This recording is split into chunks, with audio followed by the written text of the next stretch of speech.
দীর্ঘ ১৭ বছরের নির্বাসিত জীবনের অবসান ঘটিয়ে আগামীকাল লন্ডন থেকে পরিবারসহ দেশে ফিরছেন তারেক রহমান।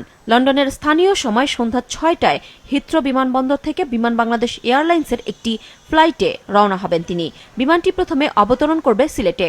সব ঠিক থাকলে বোয়িং ৭৮৭-৯ মডেলের উড়োজাহাজটি ২৫শে ডিসেম্বর বেলা ১১টা ৪৫ মিনিটে ঢাকার হজরত শাহজালাল আন্তর্জাতিক বিমানবন্দরে পৌঁছাবে।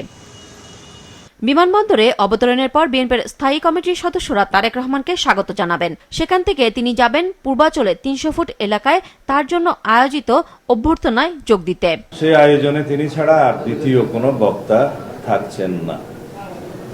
আমরা এই আয়োজনের কলেবর যত ছোটই রাখতে চাই না কেন, ১৭ বছর ধরে অপেক্ষমান দেশের সকল প্রান্ত থেকে আসা নেতা কর্মী সমর্থকদের বাঁধ ভাঙা রাজধানীমুখী স্রোত নিয়ন্ত্রণের ক্ষমতা আমাদের নেই।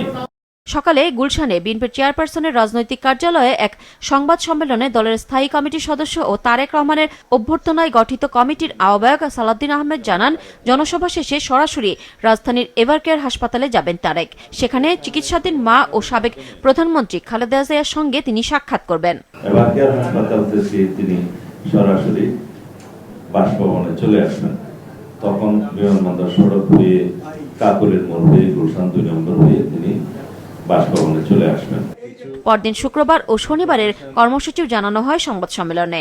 ২০ তারিখ শুক্রবার বাদ জুম্মা তিনি বাসভবন থেকে রওনা হয়ে প্রথমে শহীদ জিয়ার মাজার জিয়ারত করবেন এবং সেখান থেকে জাতীয় স্মৃতিসৌধে তিনি শ্রদ্ধা জ্ঞাপন করতে যাবেন। এটা ২৬ তারিখ।